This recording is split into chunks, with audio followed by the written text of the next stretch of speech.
el debate el diputado Juan Miguel Mateus, prevenido el diputado Freddy Guevara. Adelante, diputado Mateus.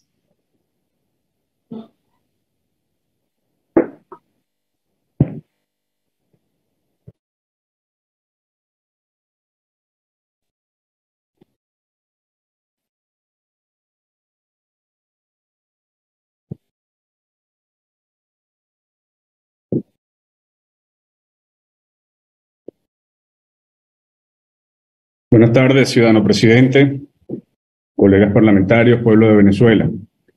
Comienzo celebrando que estemos realizando esta sesión el día de hoy, que debió celebrarse ayer y fue pospuesta de manera unilateral e inconsulta, como no teniendo conciencia de la importancia de esta sesión y de la materia que nos convoca.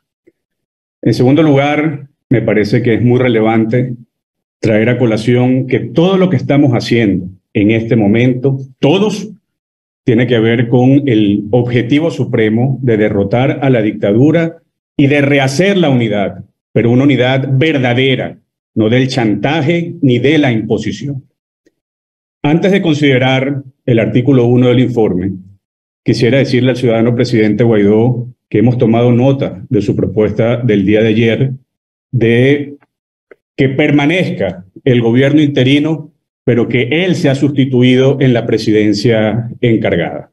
Tomamos nota, pero humildemente decimos que Venezuela no agradece esa propuesta y Venezuela no necesita removiéndolo a usted. Eso hubiésemos podido haberlo hecho durante los últimos 4 años, porque la Cámara, la Asamblea Nacional, tiene el derecho y el deber constitucional y reglamentario de designar a su presidente cada 5 de enero.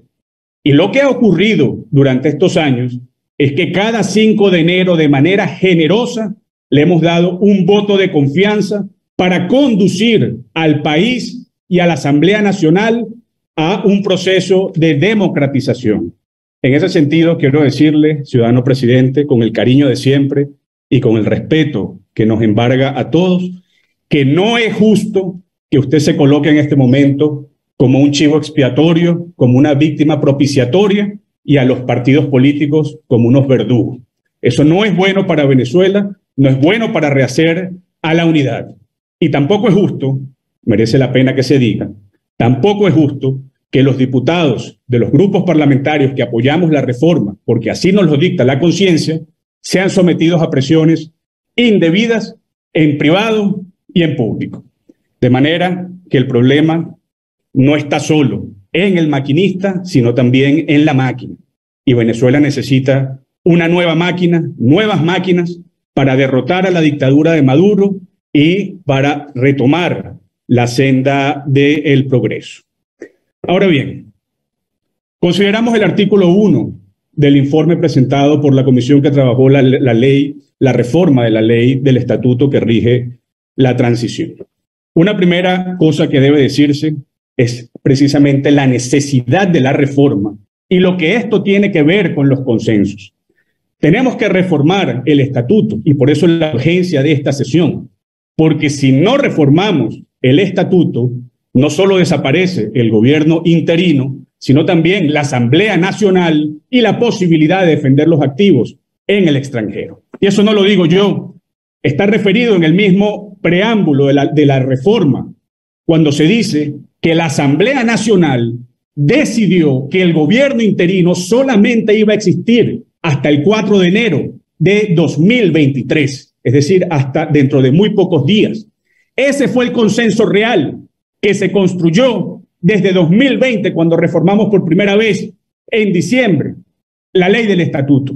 Ese fue el consenso real al cual todos nos comprometimos, incluida Voluntad Popular, porque como dice el mismo informe presentado el día de hoy, la votación entonces fue unánime para decir que en este momento era necesario rehacer la estrategia democrática para rehacer la unidad y retomar el rumbo de la eficacia en la lucha en contra de Nicolás Maduro. No somos Acción Democrática, Movimiento por Venezuela, Primero Justicia y un Nuevo Tiempo los que estamos faltando al consenso. No, señor. Son otros factores políticos que ya expresaron su consenso y dieron su palabra anteriormente, que hoy están rompiendo el consenso.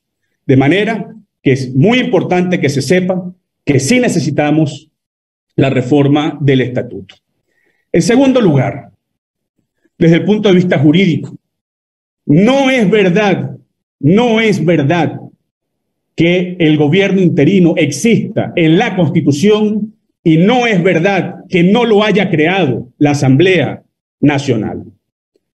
Precisamente porque el gobierno interino no existe en la Constitución, comenzamos a trabajar el estatuto que rige la transición en septiembre de 2018, porque ya se veía la situación de usurpación y la Constitución era insuficiente para dar respuestas a lo que estaba ocurriendo en el país. Y teníamos que ejercer nuestras competencias legislativas para desarrollar lo dicho en la Constitución, para proteger la Constitución y para conducir al pueblo de Venezuela a la derrota de Nicolás Maduro.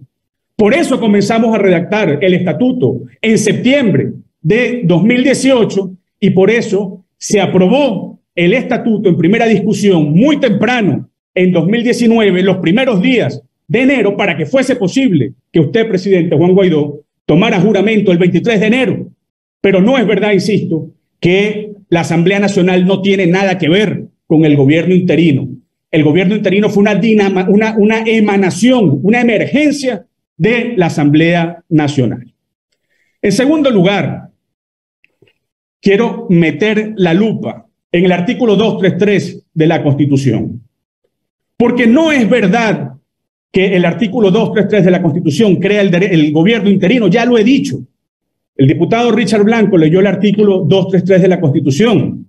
Esa lectura tuvo alguna cosa buena y alguna cosa mala.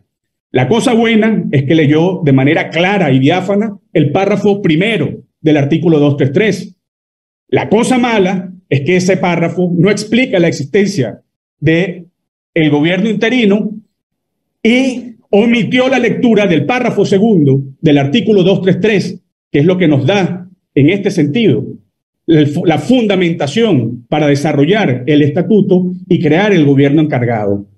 Con su venia, presidente, leo el párrafo segundo y le pido a todos los periodistas presentes, la prensa presente, la sociedad civil y todos mis colegas parlamentarios que prestemos atención y que revisemos nosotros mismos el artículo 233 de la Constitución. En su segundo párrafo dice: cuando se produzca la falta absoluta del presidente electo o presidenta electa antes de tomar posesión, se procederá a una nueva elección universal, directa y secreta dentro de los 30 días consecutivos siguientes.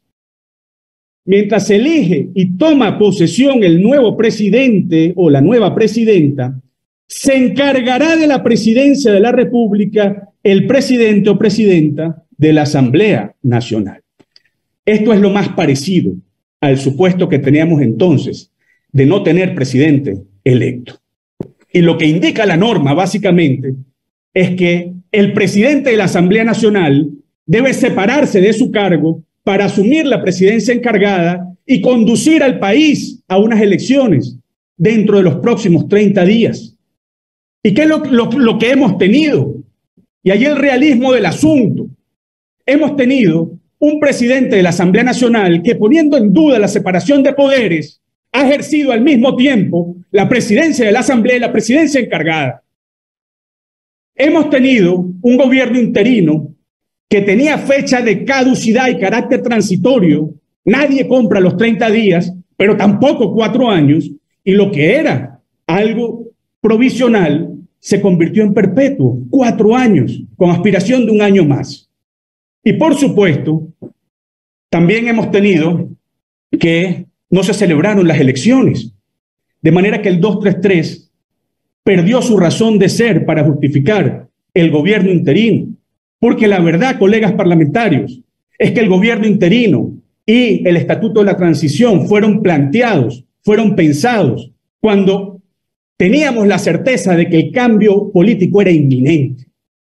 Pero no es verdad, y sobre esto también quiero llamar la atención, no es verdad que el artículo 233 cree un gobierno encargado. Y no es verdad, aunque lo digan científicos de la NASA o aunque venga el mismísimo Juan Germán Rocio, resucitado, a vendernos esa tesis. Porque esos juristas connotados, pues nos dan la razón o le dan la razón al adagio latino que dice que la corrupción de lo mejor es lo peor. Porque esos juristas, en su fuero interior, mis amigos, mis profesores, saben que están mintiendo, que están torciendo la razón jurídica, que están vilmente prestándose una manipulación de la opinión pública para proteger un status quo político, unos intereses políticos. Y lo digo con dolor. Lo digo con dolor porque es muestra de cómo estamos. El problema no es Maduro. Hay una corrupción generalizada y Venezuela no necesita que sus élites intelectuales actúen de esta manera. Eso debe quedar claro. Y después, creo que también es muy importante señalar que los activos no están en riesgo. Desde el día 1, cuando se llegó a tener 64 estados que reconocían entre la Asamblea Nacional y la presidencia encargada, el grueso del apoyo estuvo en la Asamblea Nacional. Se reconocía más a la Asamblea Nacional que el presidente encargado. Hoy son 4 de los 64 los estados que reconocen la situación venezolana democrática. Ahora bien, el estatuto, tal como está planteado en su reforma, da herramientas suficientes para proteger los activos del Estado venezolano en Inglaterra, en Estados Unidos y en Portugal. Y esa protección está garantizada, repito. Si llegase a ocurrir que esos estados le devuelven los activos a Maduro, ellos tendrán que responder al gobierno de Inglaterra, de Estados Unidos y de Portugal por entregarle los activos y por devolverle los activos a un violador de derechos humanos y a una persona que tiene una causa ante la Corte Penal Internacional. También hay un asunto de solidaridad democrática internacional y de responsabilidad de esos estados. De manera, presidente, que en nombre de Primero Justicia, pero también de los partidos de Acción Democrática, Movimiento por Venezuela y Un Nuevo Tiempo, reiteramos que apoyamos la exposición de motivos y cierro como comencé. Todo lo que hacemos tiene que ver con establecer los cimientos de una nueva etapa de lucha democrática más real, con mejor unidad y que tenga por objetivo supremo derrotar a Maduro cuanto antes. Muchas gracias. Muchísimas gracias, diputado Juan Miguel.